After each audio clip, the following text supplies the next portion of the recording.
कल रात ही मैं जापान और चीन की यात्रा करके वापस लौटा हूं।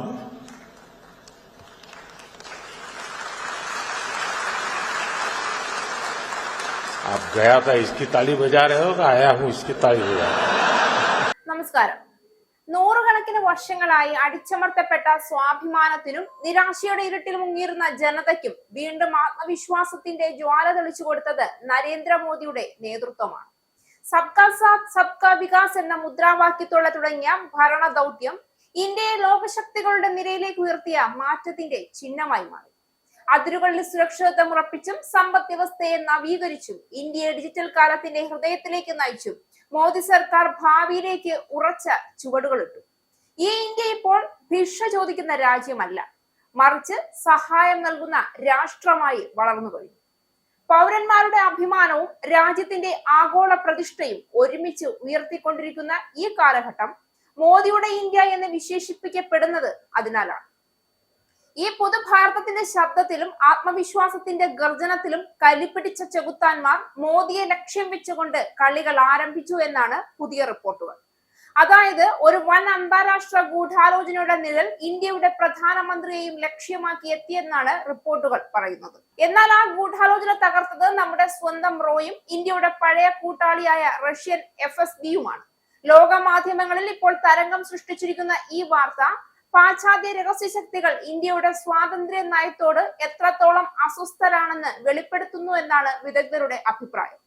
ഈ വാർത്തയോടെ അന്താരാഷ്ട്ര മാധ്യമങ്ങളെയും സോഷ്യൽ മീഡിയയെയും അമ്പരിപ്പിച്ച് ഒരിക്കൽ കൂടി ഇന്ത്യയുടെ രഹസ്യാന്വേഷണ സംവിധാനങ്ങളുടെ പ്രാവീണ്യവും ജാഗ്രതയും ലോകത്തിനു മുന്നിൽ തെളിഞ്ഞു എന്ന് വേണം പറയാൻ.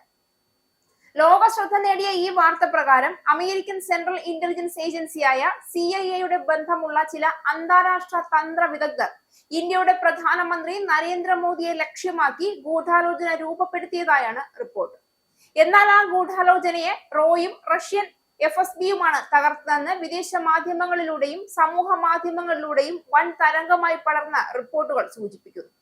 ഔദ്യോഗിക സ്ഥിരീകരണം ഇപ്പോഴും ലഭ്യമായിട്ടില്ല എങ്കിലും ഈ വെളിപ്പെടുത്തൽ ഇന്ത്യയുടെ ദേശീയ സുരക്ഷാ ബോധത്തെയും വിദേശ ഇടപെടലുകൾക്കെതിരായ പ്രതികരണ ശേഷിയെയും വീണ്ടും ലോകത്തിനു മുന്നിൽ തെളിയിക്കുന്നു. 2014 മുതൽ മോദി അധികാരത്തിലെത്തിയതോടെ ഇന്ത്യയുടെ സുരക്ഷാ സംവിധാനത്തിൽ വിപ്ലവകരമായ മാറ്റങ്ങളാണ് ഇന്ത്യയിൽ ഉണ്ടായത്. മുന്നറിയിപ്പ് സംവിധാനങ്ങൾ, സൈബർ നിരീക്ഷണം, വ്യക്തിഗത സുരക്ഷാ പ്രോട്ടോകോളുകൾ എല്ലാം ആഗോള നിലവാരത്തിലേക്ക് ഉയർന്നു കഴിഞ്ഞു. അതിനൊക്കെ ചുക്കാൻ പിടിച്ച മോദിയോടും മോദിയുടെ ചുവട് പിടിച്ചു വളരുന്ന ഇന്ത്യയോടും കടുത്ത അമർഷമാണ് പല വിദേശ ശക്തികൾക്കും നിലവിലുള്ളത്. കോൺഗ്രസിന്റെ കുത്തക ഭരണത്തിൽ പട്ടിണിയും പരിവട്ടവുമായി ദാരിദ്ര്യ രാജ്യത്തിന്റെ പട്ടികയിൽ ഒട്ടിയ വയറുമായി കഴിഞ്ഞിരുന്ന ഇന്ത്യക്കാരെ അസ്ത്രവേഗത്തിലാണ് ലോകം മുഴുവൻ അമ്പലപ്പോടെ കാണുന്ന തരത്തിൽ മോദി മേക്ക് ഓവർ നടത്തിയത്. ഇന്ത്യൻ പ്രധാനമന്ത്രിയുടെ സുരക്ഷ ഇപ്പോൾ അമേരിക്കൻ പ്രസിഡന്റിന്റെയും റഷ്യൻ പ്രസിഡന്റിന്റെയും തലത്തിൽ തന്നെ എന്ന നിലയിലേക്ക് കാര്യങ്ങൾ എത്തിക്കഴിഞ്ഞു. മാത്രമല്ല, മോദിക്ക് കിട്ടുന്ന പരിഗണനയും മോദിയുടെ വാക്കുകൾക്ക് കിട്ടുന്ന പ്രാധാന്യവും ഇക്കാര്യം വിളിച്ചോതുന്നു. ഇത് തന്നെയാണ് ഇത്തരം ഗൂഢാലോചനകളെ പ്രായോഗികമായി അസാധ്യമാക്കുന്നത്. മോദിയുടെ വിദേശ നയമാണ് ചില പാശ്ചാത്യ രാജ്യങ്ങളെ അസ്വസ്ഥരാക്കിയത്. റഷ്യയുമായി ശക്തമായ ബന്ധം, ഡോളറിനെതിരായ സ്വതന്ത്ര സാമ്പത്തിക നീക്കങ്ങൾ, ബ്രിക്സ് കൂട്ടായ്മയിലെ ഇന്ത്യയുടെ ശക്തമായ പങ്കാളിത്തം, ഇവയെല്ലാം ചേർന്നാണ് ഇന്ത്യയെ ഒരു സ്വതന്ത്ര ശക്തിയാക്കി മാറ്റിയത്. അതുകൊണ്ടാണ് ചില അജ്ഞാത വിദേശ ഏജൻസികൾ ഇന്ത്യയുടെ വളർച്ചയെയും മോദിയെയും ലക്ഷ്യമാക്കിയത് എന്ന് വിദഗ്ധർ പറയും. റഷ്യ വിവരം ഇന്ത്യയുമായി പങ്കുവച്ചതോടെ രണ്ട് രാജ്യങ്ങൾക്കുമിടയിലെ വിശ്വാസ ബന്ധം കൂടുതൽ ഉറപ്പായി. സുരക്ഷാ രംഗത്ത് റഷ്യൻ സഹായം ലഭിക്കുന്നത് ഇന്ത്യക്ക് ഏറെ വിലമതിക്കുന്ന കാര്യമാണ്. പ്രത്യേകിച്ച് മോദിയും പുടിനും തമ്മിലുള്ള വ്യക്തിഗത സൗഹൃദം ഈ ഓപ്പറേഷന്റെ വിജയത്തിൽ നിർണായക പങ്കു വഹിച്ചു എന്ന് വിശകലനങ്ങൾ വ്യക്തമാക്കുന്നു. ചില പ്രതിപക്ഷ നേതാക്കൾ ഈ വാർത്തയെ സോഷ്യൽ മീഡിയ ഗോസിപ്പ് എന്ന് വിശേഷിപ്പിച്ച് തള്ളിക്കളഞ്ഞെങ്കിലും സുരക്ഷാ വിദഗ്ധർ അതിനെ അവഗണിക്കുന്നില്ല. മുൻ ഇന്റലിജൻസ് ഓഫീസർ കേദാർ പ്രസാദിന്റെ വാക്കുകൾ ഈ സമയത്ത് കൂടുതൽ ശ്രദ്ധേയമാണ്. ഇന്ത്യൻ ഏജൻസികൾ ഇപ്പോൾ ലോകത്തിലെ ഏറ്റവും കൃത്യതയുള്ളവയാണ്. മോദിയുടെ ശക്തമായ നേതൃത്വമാണ് രാജ്യത്തിന്റെ സുരക്ഷയുടെ അടിത്തറ എന്ന് അദ്ദേഹം വ്യക്തമാക്കി. ചില റഷ്യൻ ചൈനീസ് മാധ്യമങ്ങൾ ഈ വാർത്തയെ മുഖ്യ ശീർഷകമാക്കി. അവർ ഇന്ത്യയുടെ ജാഗ്രതയെ മികച്ച ഉദാഹരണമെന്ന് വിശേഷിപ്പിച്ചു. മറുവശത്തെ ചില പാശ്ചാത്യ ചാനലുകൾ ഇതിനെ വിവാദാവകാശവാദം എന്ന നിലയിൽ മാത്രം റിപ്പോർട്ട് ചെയ്ത് തള്ളിക്കളഞ്ഞു. എന്തായാലും ലോകം ഇന്ത്യയുടെ കരുത്തിനെയും പ്രതിരോധ മനോഭാവത്തെയും ഇപ്പോൾ കൂടുതൽ ഗൗരവത്തോടെ കാണുന്നുവെന്ന് ഉറപ്പാണ്.